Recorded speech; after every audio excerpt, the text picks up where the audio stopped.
Plastic जाळण्याचे दुष्परिणाम. The impact of burning plastic.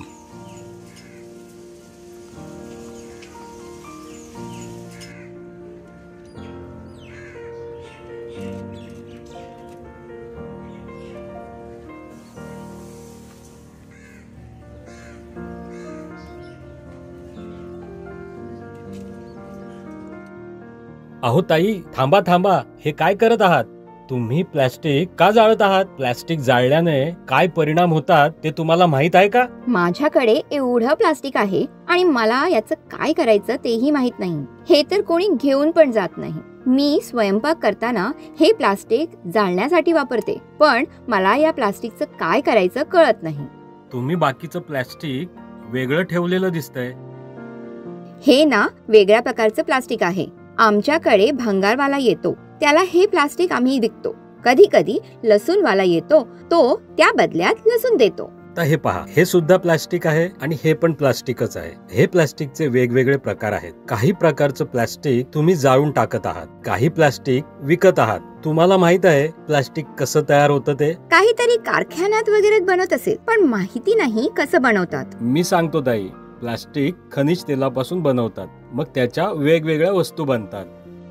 हो, मग बरंच आहे ना. तेलापासून बनतं ते आमच्यासाठी चांगलंच आहे. त्यामुळेच तर चुलीत घातलं की चूल पटकन पेटते. मग काय अडचण आहे? प्लास्टिक तयार करताना त्यात खूप हानिकारक केमिकल्स वापरली जातात. मग आपण जेव्हा प्लास्टिक जाळतो तेव्हा तीच केमिकल्स घातक वायूंच्या रूपाने बाहेर पडतात आणि हे वायू आपल्यासाठी, आपल्या जनावरांसाठीही अतिशय धोकादायक आहेत.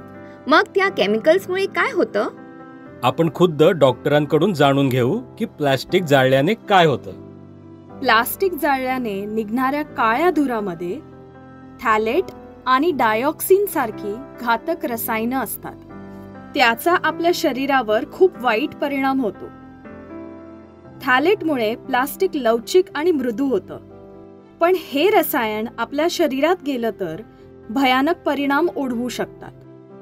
याचा परिणाम आपल्या शरीरातील अंतस्रावी ग्रंथींवर होतो. त्यातून वांसपणा आणि नपुसंकत्व येऊ शकतं.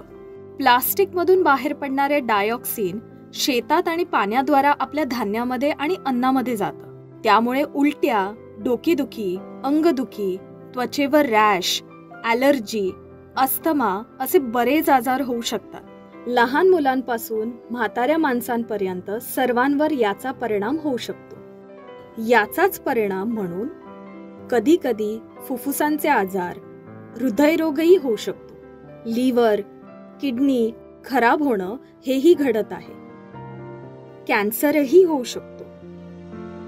एक डॉक्टर म्हणून मी इतकंच सांगते, प्लास्टिक जाळणं तर पुढची गोष्ट, याचा वापरही तुम्ही कमीत कमी करा. मला तर हे माहितीच नव्हतं, पण आता हे थांबवण्यासाठी काय करायचं? सगळ्यात आधी आपल्याला प्लास्टिक जाळणं बंद करावं लागेल. कचऱ्याचं वर्गीकरण करावं लागेल. प्लास्टिक आणि अन्न कोरड्या कचऱ्याला वेगळं ठेवावं लागेल.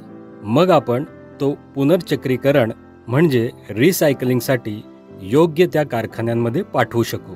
आपल्याला प्लास्टिकचा वापर कमीत कमी करावा लागेल आणि त्याऐवजी इतर वस्तूंचा वापर करावा लागेल. उदाहरणार्थ, या प्लास्टिकच्या पिशवीच्या जागी आपण कापडी पिशवी वापरू शकतो. प्लास्टिकच्या बाटलीच्या जागी आपण काच किंवा स्टीलची बाटली वापरू शकतो. अशा बऱ्याच पर्यायांचा विचार करता येईल. मला या सगळ्यांबद्दल माहिती नव्हतं.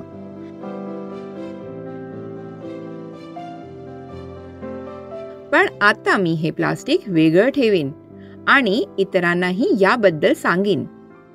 धन्यवाद. तुम्हीही प्लास्टिक जाळू नका आणि इतरांनाही प्लास्टिक जाळू देऊ नका, कारण ते आपल्या आणि इतरही जीवांच्या आरोग्यासाठी घातक आहे.